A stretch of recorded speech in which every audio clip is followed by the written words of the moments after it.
With Starfield just being days away from launch and Gamescom in full swing, we have loads and loads of new details.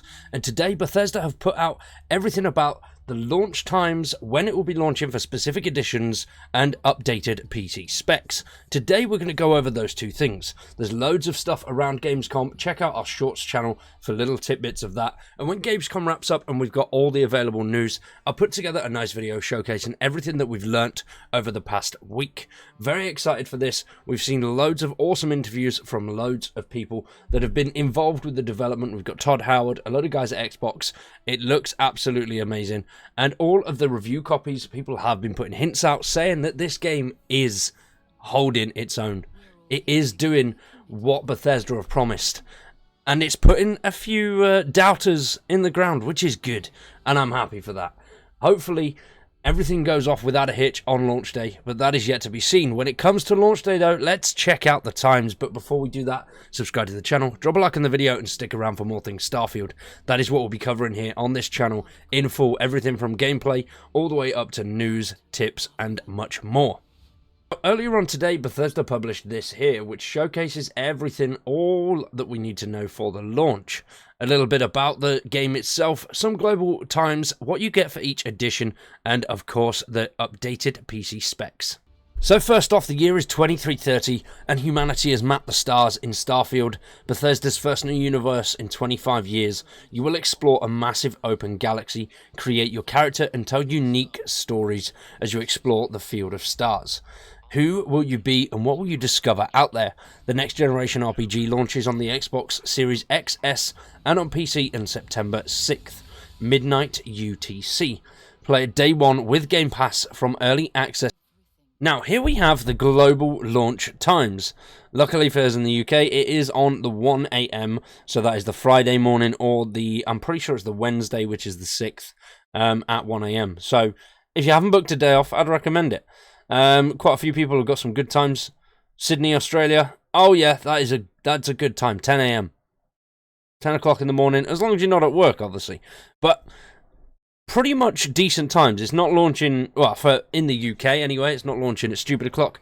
And in the US, roughly between 5 and 9 PM. So now, for the editions here, some people have been receiving their physical copies early. That includes the Constellation edition.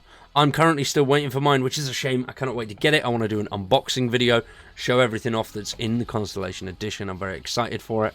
But some people have been getting them early, especially if people have been ordering console bundles, which it does seem like quite a few PlayStation fanboys have done. So, welcome to the right team. You know, the good team. The good team with the good games. I'm not saying PlayStation doesn't have bad games, but I don't know. For me personally, I've always been an Xbox guy. And now the bit that breaks the wallet. Not the Constellation. No. That may be 250 quid, but the PC specs. You're going to need some pretty beastie hardware to run this game. So for your minimum, Windows 10, processor AMD Ryzen 5 2600X or an Intel Core i7 6800K with 16 gig of RAM, an AMD Radeon RX 5700 or an NVIDIA GeForce 1070 Ti, DirectX version 12 and 125 gig of available space, and an SSD is required.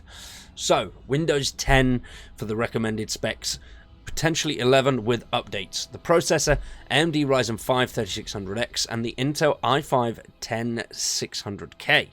The memory, 16 gig of RAM, an AMD RX 6800 XT or an NVIDIA GeForce RTX 2080. The DirectX version 12 and internet connection required, which is recommended. 125 gig available space and an SSD is to be required as well. I've got a 6900 XT, which I bought, I'm pretty sure it was towards the back end of 2022. So I haven't had it that long, and it not long came out then. I might be wrong, it might have been the start of 2022, but I'm pretty sure it was the back end. And it not long come out then, so you are going to need a relatively new graphics card just to meet those recommended specs.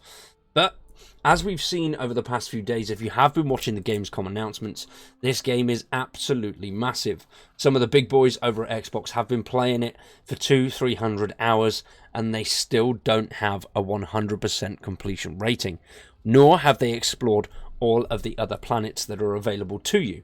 Some of them have said that they've teamed up together, had a little bit of a chat about experiences, and they said they got 3 to 4 guys together, and not one of those guys had the same experience, which is brilliant. And that just says the size and scope of this game.